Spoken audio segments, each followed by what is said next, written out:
Hello and welcome to Train Signal. This is video number 8, Administering Linux, Part 2. Part of Fast Track CBT Video, Linux Networking and Administration. Let's take a look at our table of contents. So in this video we're going to talk about managing and configuring print jobs and queues, using remote management software for Linux.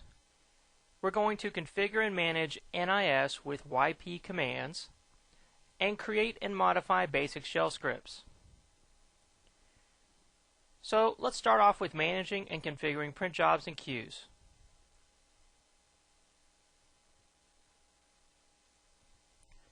So Linux Plus Objective 2.16 says that you should be able to manage print jobs and print queues.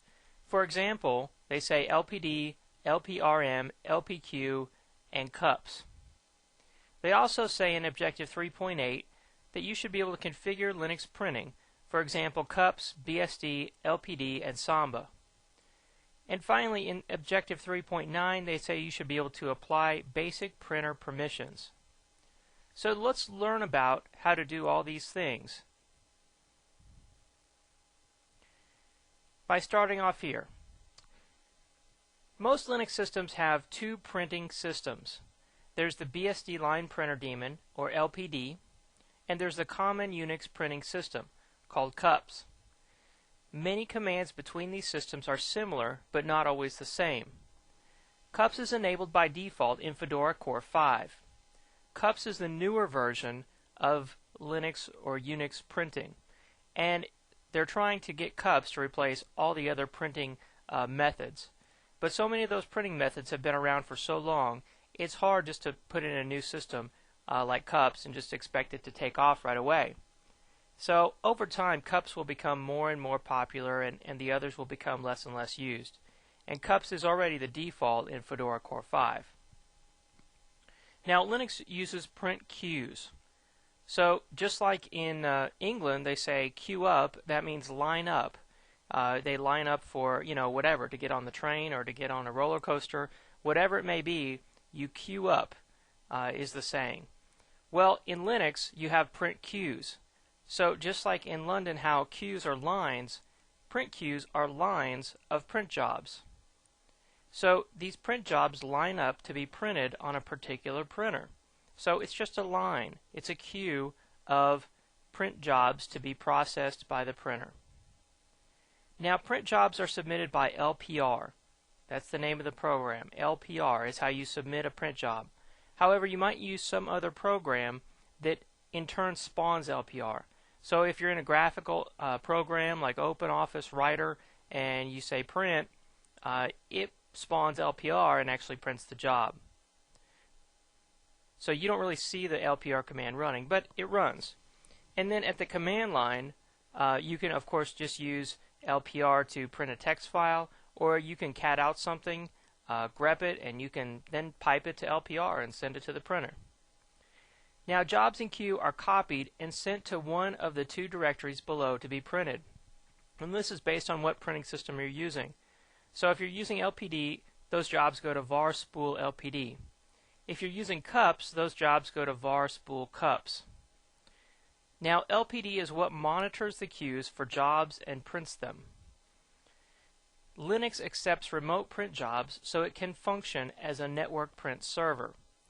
So you can run Linux as a print server for all your printers. If you wanted to have other operating systems submit their jobs to your Linux server and have those printed out to the printers, you can do that. Or Linux can send print jobs to other print servers. So you can configure Linux to send your print job to a Windows print server and print it, through a Windows printer. So there's a lot of different ways to use Linux printing. It's very flexible and it's very network oriented.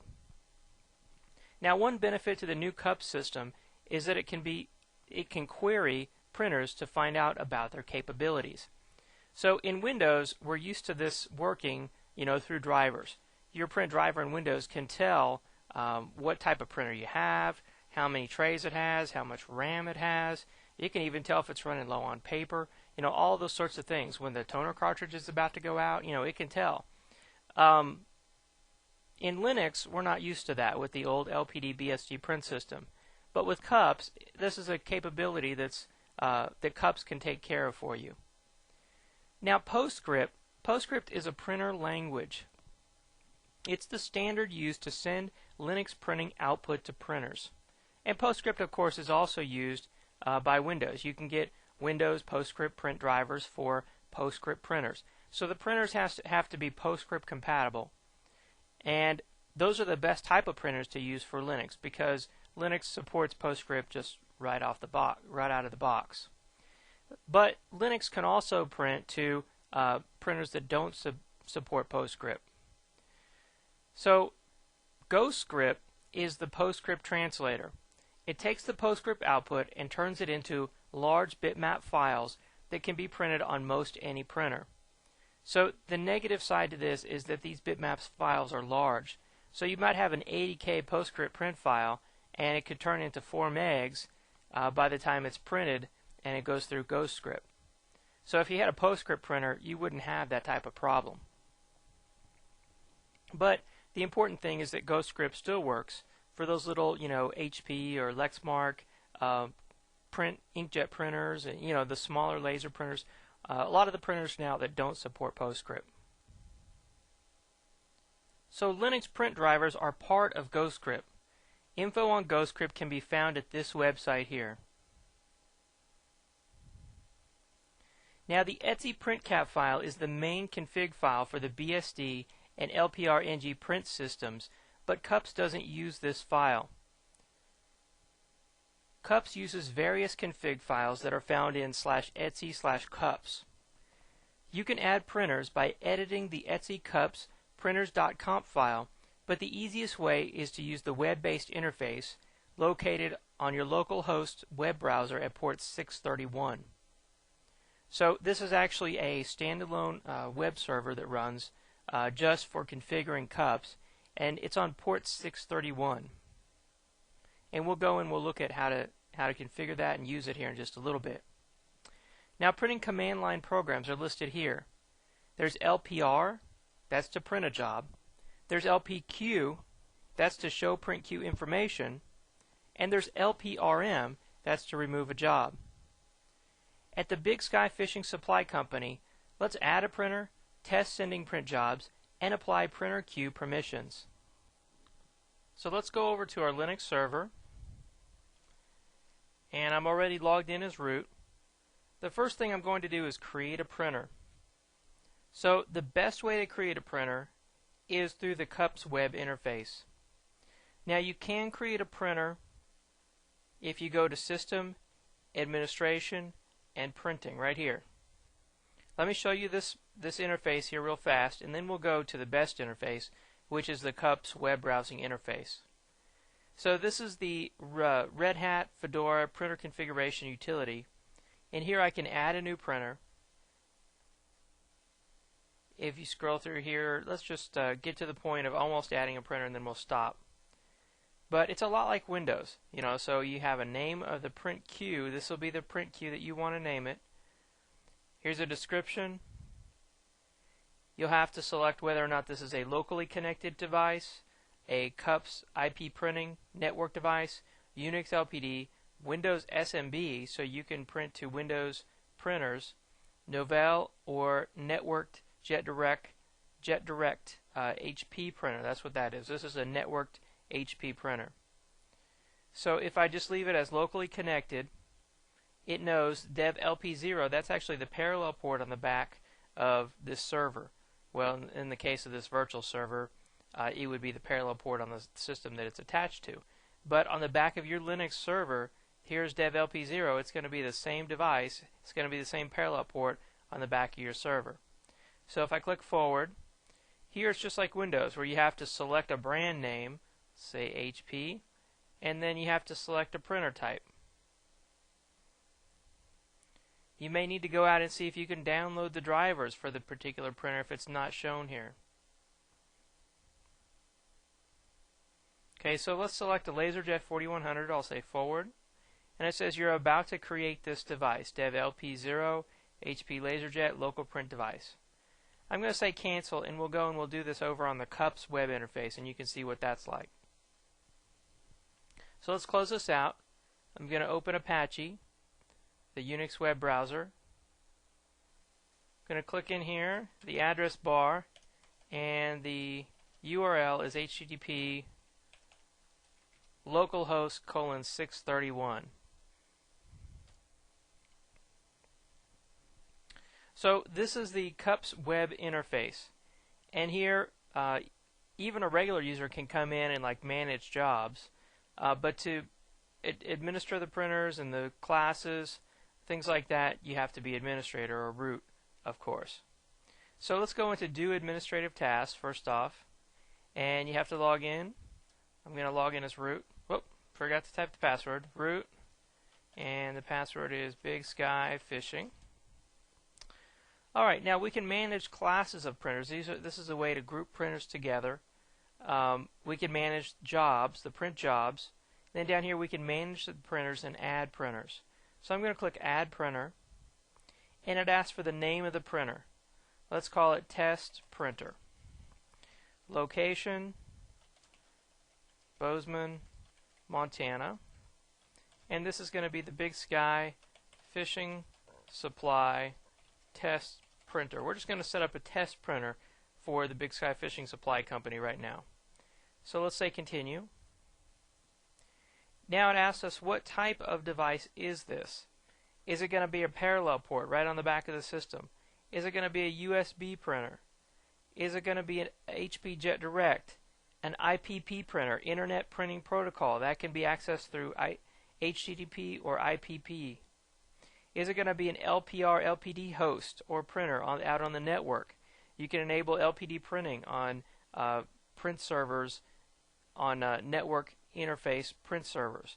So if you have a printer that has a built-in network interface with an Ethernet jack on it, usually you enable LPR LPD printing to those print servers. Now if it's an HP, you might use HP Jet Direct instead. Usually the HPs, though, they handle both. Scroll down here, there's a lot of USB printers, and then there's Windows printer via Samba. So if I have an existing Windows printer that's shared on the network, I can add that as a local printer on this system and print over the network to that Windows shared printer. Very cool thing to do. So let's just say that this is a local parallel port printer. I'm going to leave it there, and we'll say continue. So it asks for the make of the printer. What kind of printer is this? Let's say that this is a HP printer. I'll say continue.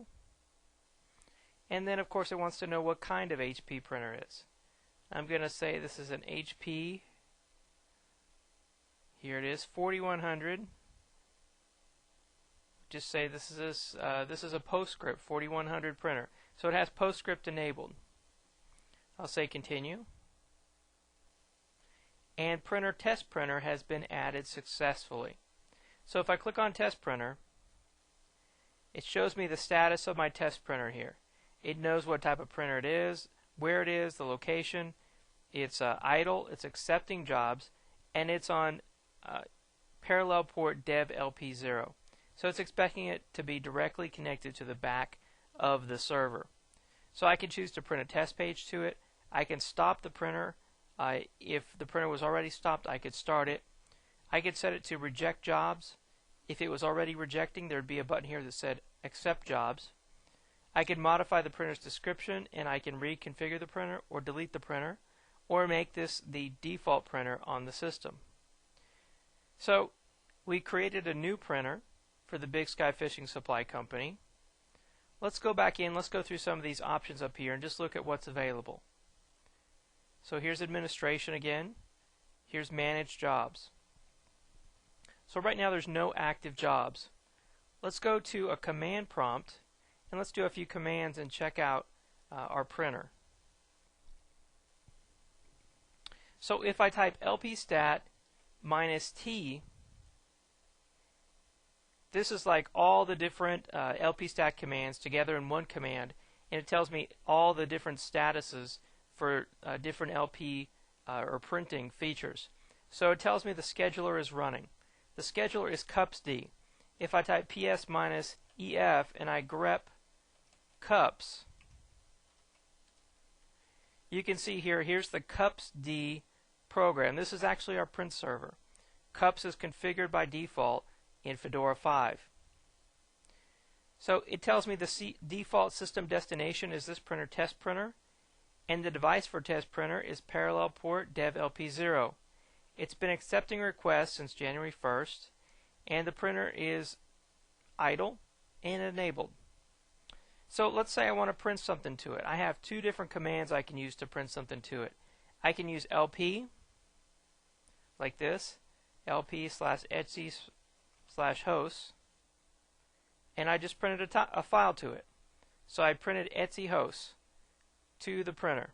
And I didn't have to specify a printer because this is the default printer on the system. So it gives me a request ID. The other command I can use is lpr, and I'm going to print etc password. And no output there, but it's printing. So let's do lp-stat-t again. And you can see here there's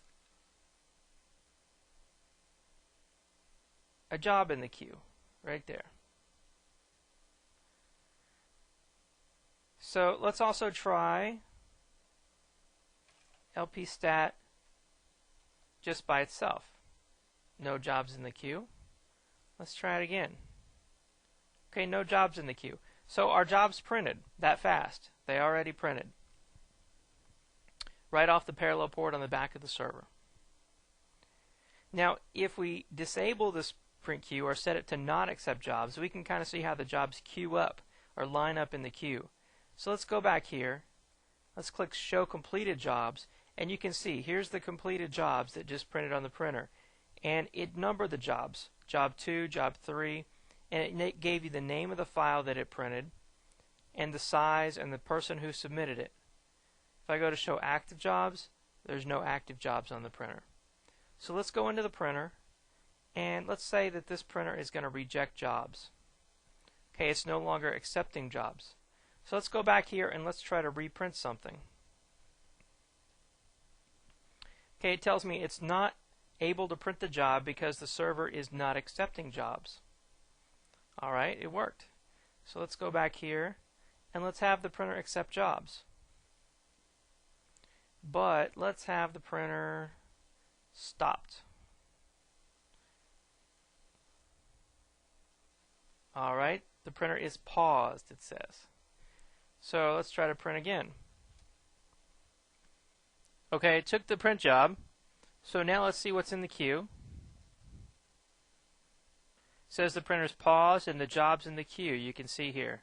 Let's go over and look at the job status, jobs, and there it is. There's our job, pending. So we can cancel the job here. We can hold the job. We can go back to our printer and we can start printing. Test printer has been started. And let's go to jobs. We can see it's processing. Let's click refresh. Processing. And it's gone. We can go to completed jobs. And there we go. Completed. So those are some of the different commands. Let's try one other command before we're done with the different commands here. Let's pause our printer again. Let's resubmit a job. And let's do lp-stat. See the job there. And let's remove that job from the queue with lprm. That's lp remove. So let's look at lprm. Do a man page on it. You can see lprm. You can submit the destination and then the job ID. So we should be able to just do lprm and then the job ID, which is over here, test printer-5. Job or printer not found. Well, let's just try 5 then. There we go. That's all we need to do. So this right here, this is the job ID and this is the printer name. So although it looks like it's combined into one, it's really just the job ID and then the printer name over here. So let's go back and let's continue our queue.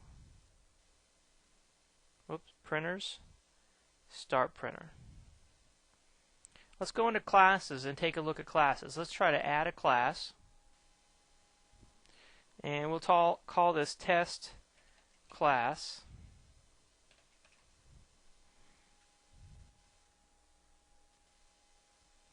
The member of this class will be test printer. And test class has successfully been added. So if I click on test class, you can see here by the icon, a class is a group of printers.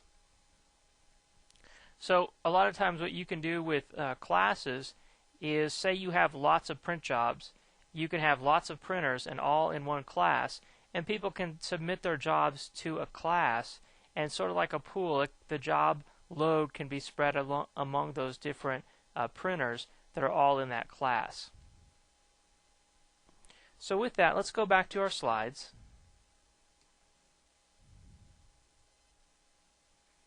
So we were able to add a printer, test sending print jobs, and apply print queue permissions. So let's go on to our next slide. Now we're going to talk about remote management in Linux. Linux Plus Objective 2.17 says you should be able to perform remote management, for example using RSH, SSH, RLogin, and VNC. Before we talk about those applications, first let's talk about the original remote management application for Unix. It's called Telnet. Telnet is a remote access command line prompt. Telnet is freely available. It comes in Windows XP both in command line form and in graphical form through Hyperterminal.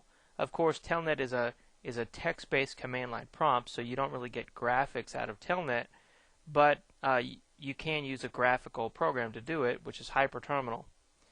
Now, the weakness with Telnet is that all data passed is sent in clear text. So if you log in as root over the network and you type in the root password, anyone with a protocol analyzer like Ethereal could get your password, and then they could log into the Unix server as root. Telnetd, by the way, is the Telnet server in Linux, and it can be easily started, and it comes on the Fedora software media. Now, what most people recommend to use instead of Telnet is SSH. SSH stands for Secure Shell, and it's similar to Telnet, but all data that's passed over the network between the SSH client and server is encrypted. So that means someone can't get the root password if you're logging in as root. Now, SSH is installed and enabled by default as the only remote management application in Fedora Linux. So when we installed Fedora, by default SSH was part of that, and then the firewall for Fedora when we installed it was enabled by default, but SSH was allowed through. So SSH is the only installed and enabled remote management application in Fedora Linux. Always keep your firewall in mind when you try to do remote management. If it's not allowed in the firewall, it's never going to work. So for instance, if you go to use VNC or one of these other applications, they're not going to work until you shut down the firewall or you specifically allow those applications in.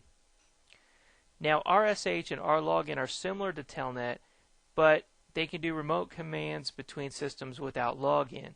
So you can configure RSH, for example, to not have a login. You type RSH, the name of the remote server, and then the command, and that command's immediately executed on the remote server. So they're a little dangerous. They're very convenient but dangerous, and they're also not encrypted like SSH is. Now, VNC Server is a remote management application, but it's graphical. It gives you a graphical desktop that's running on the remote server.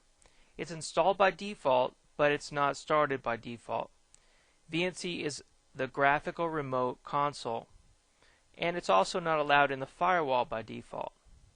So with that, let's check out some of these remote management applications.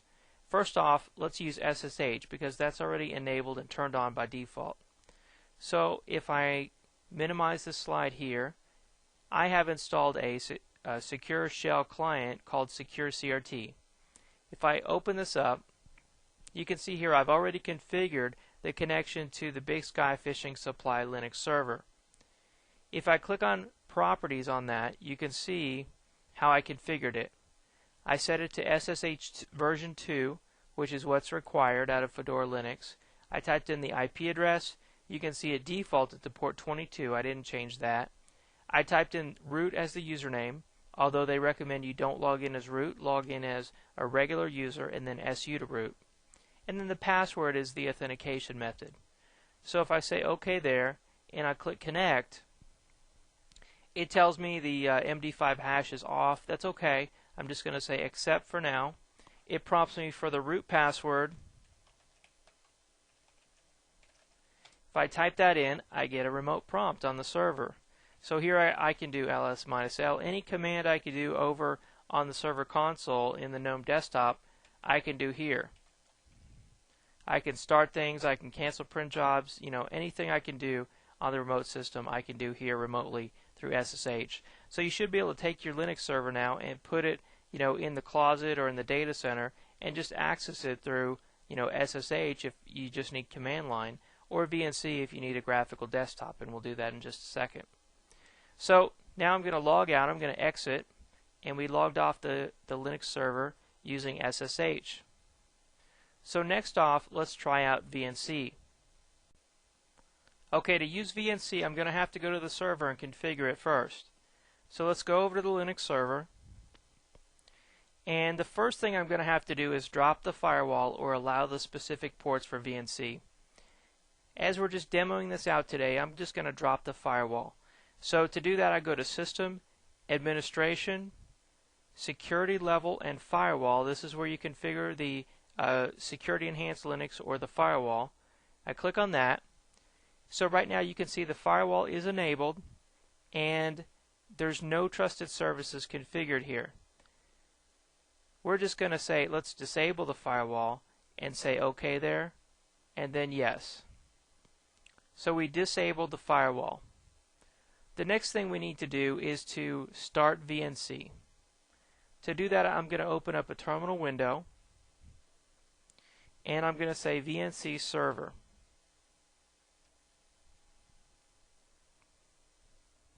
This will start the VNC server, and notice that it started it at this :1 desktop here. That's important when we connect. We need to know that it started at :1. Now, one command we haven't talked about is apropos. Apropos just means go out and look for all the man pages that meet some text search screen that you specify. So I'm going to type apropos VNC, and it's going to give me every program on the system that has the word VNC in it. So you can see here's the XVNC server, here's the VNC config program, VNC password, and the VNC server program that we just started. That's also what you use to stop VNC server. Now one more thing we need to do is set the VNC password.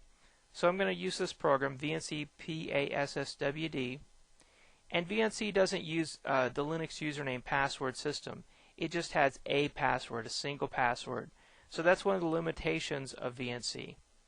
So for the password, I'm just going to type the root password, Big Sky Fishing.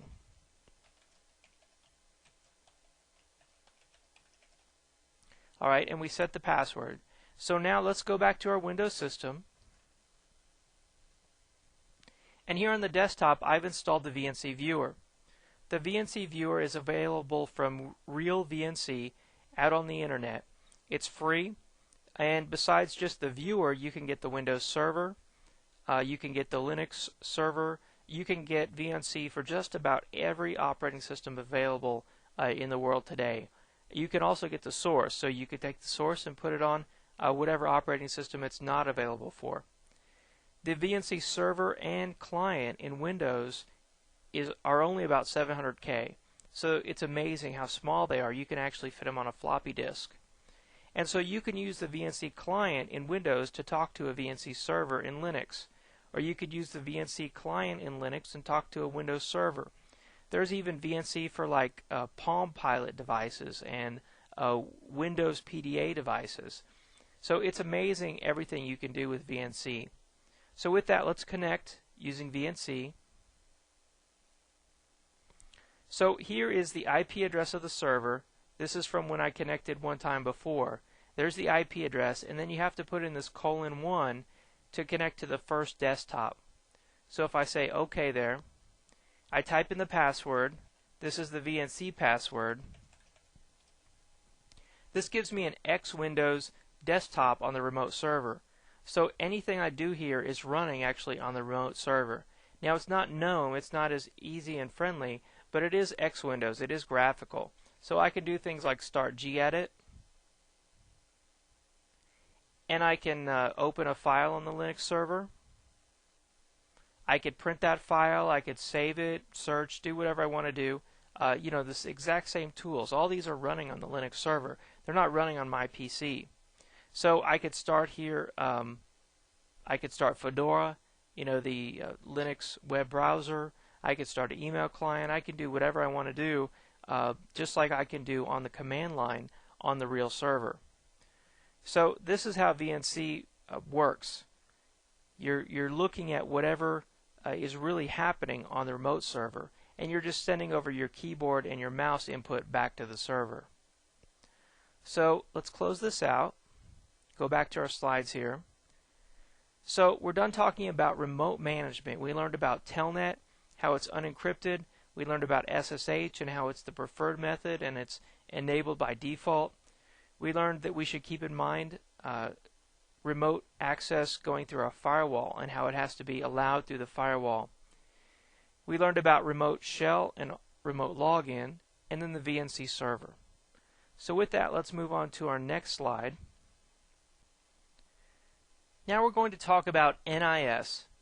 NIS is Network Information Service. Linux Plus Objective 2.18 says you should be able to perform NIS-related domain management using YP commands attached to the system to a network directory service such as NIS or LDAP.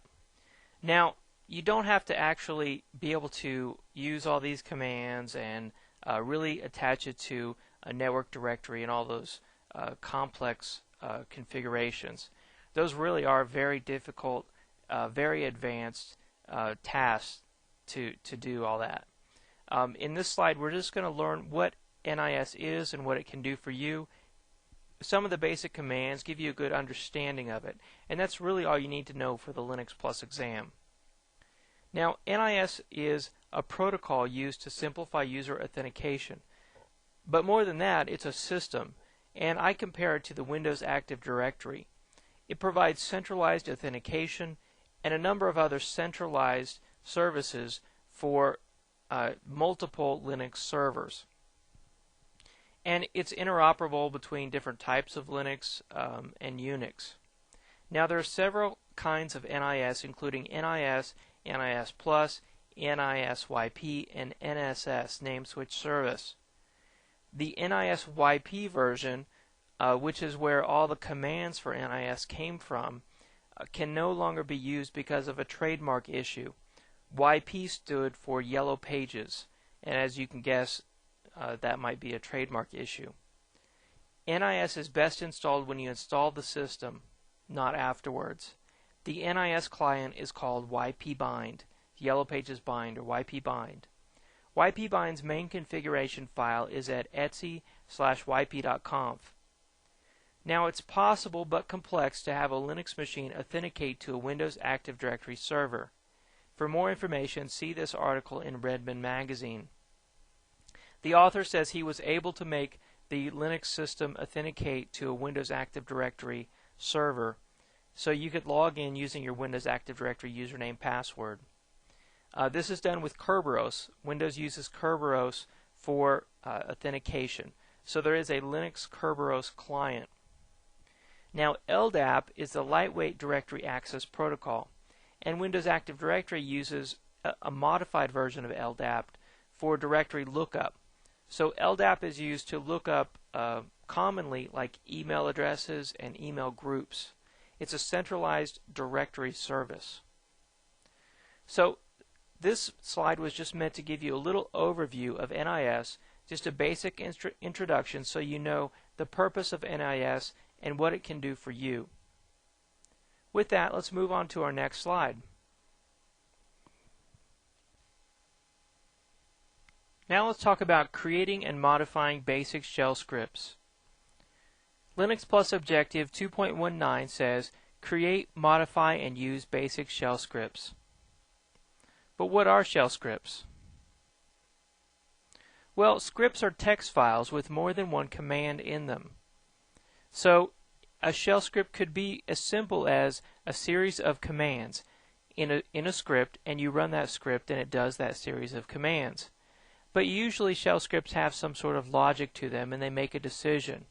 You can have an if-then statement. You can have a do-while-true statement. You can compare scripts to programs. So scripts are similar to programs. It's its own little language. You sit down, you write them, and you create them to do custom things. Although programs are usually compiled, and they're usually much more complicated and complex than scripts are. Scripts are a little bit more simple, and they use the Unix or Linux tools that are already available. So usually scripts on Linux use the features of the shell that they run in, like bash or corn shell or C shell. Those shells, if you type man on the bash shell, it's many pages long, and there's many features in that shell built in for scripting. And then of course there's the Linux tools, some of which we've already learned about, like awk, sed, grep, and so on and so forth. So really the only way to learn scripting is to practice it and write scripts. The more you move into being a Linux system administrator, the more you'll be required to be able to write shell scripts. And that's usually because time, right? I mean, it's easy to modify one user, but if someone walks in and says, we need to modify all 3,000 users, well, gee, that could take a long time. You know, maybe I should write a shell script to do that, to help automate that task for me. And then I could spawn that shell script to run at midnight over the weekend and modify all the users while I'm at home asleep in bed, right? Now, even in Windows, there's Windows Scripting Host, which is just a shell scripting language called WSH, or Windows Scripting Host. The most compelling reason to write shell scripts, as I said, is to save time. Any script should start with the first line telling the operating system what shell program this script should run in. For instance, this should be the first line of a script that's going to run in the bash shell. So I could be in the bash shell and I could run this shell script, and if it has this at the start of it, the operating system knows, oh yeah, this runs in the bash shell. I'm going to start up a bash shell and run this script. I could also be in the bash shell and I could run a script that's made for the corn shell or the C shell. And it could have this pound bang /bin /ksh here at the start. So your bash shell would start a corn shell or ksh, run the script, and give you the results. Now for more information, read the bash man page and see the advanced bash scripting guide at this link. This scripting guide is very extensive and has lots and lots of examples, and it's very high quality if you're interested in learning about bash shell scripting. So with that, let's write a script. We're going to go over here to the Linux server.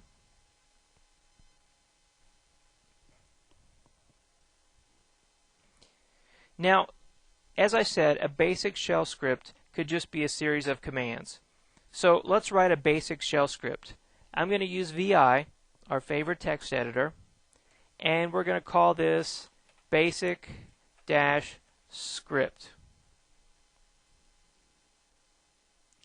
Alright, I want this to run in the bash shell, so I'm going to insert right here. I'm going to hit I, and I'm going to say pound bang /bin /bash to tell it that this is going to run in the bash shell.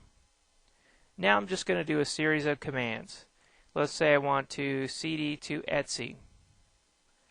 I want a cat etc password. I want to print etc host.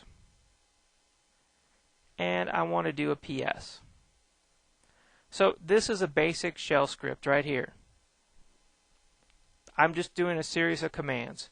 Most shell scripts are much more complicated, and we're going to learn about those in just a second. But this is a basic shell script. That's hard to say. So let's try it out. I'm going to do colon right here to get down to the command prompt. Do right quit to quit out. And we save that basic script program. I'm going to do ls-l. And here it is right here. Basic script. Now notice the permissions over here. To run a script, it has to be executable. So to run this script, I'm going to have to change it to be executable. So I'm going to do change mod 744 basic script. So the 7 added executable to the basic script. So if I do ls-l basic script, I can see now I have the executable and the color has changed on the basic script. So now let's execute the basic script. I have to tell it what directory it's in because my home directory isn't in my search path. So I'm going to do basic-script and let's run it. Alright, so it did a bunch of stuff. Let's see what it did. First off, it catted Etsy password here, and then it showed the PS. So we didn't see everything that it did, but I bet it did those other things too. Let's cat basic-script and see what it was supposed to do. So it changed to Etsy, it catted Etsy password, it printed Etsy host, which we didn't see. We didn't see the CD and we didn't see the printing, but we saw the PS. So it's pretty safe to assume that it did all those things. So our basic shell script appears to have worked. So now let's look at a little more advanced shell script. I've written a little bit more advanced shell script, and it's called user num. You can see it right here. I've already written it. I've added executable permissions to it. And so let's take a look at it. Let's cat out user num. Okay, this is the shell script. It's not much more advanced. It's a little bit more advanced. So what it does is it cats Etsy password. It redirects that output to awk, and it says print $1. Now $1, if you remember from a previous video, is the first column of Etsy password, which is the usernames. It sends that to a file called users1, which is right here. So it's going to put all the usernames in that file. Next, it cats out that file. It pipes it to word count. So word count is going to tell you 3 different things. The first one being the number of lines, and that's what we're interested in. So again, I use awk, and I print out, I capture the first output from the word count program, which is the number of lines, which would also be the number of users. Then I send that to another text file called users2. Then I echo, there are currently X number of users configured on this server. So what this does right here, these little back quotes here, this runs another program and it cats users2. So it fills in the blank from whatever user count it got when it ran the word count. So it's a little bit more advanced, and I mean, like, the purpose of this script is that you could run it whenever you want. So I can run usernum whenever I feel like it, and it would tell me how many users are configured on the server, instead of me having to type this every time I want to know. Right? So let's run usernum. So it just prints out, there are currently 40 users configured on this server. That was quick and easy, right? I can save that in my home directory and I can run it anytime I feel like it. In fact, later we'll talk about scheduling, and I could even schedule this to run every morning at 8 a.m. and have it emailed to me. So just an example of an automated task that you could perform with scripting.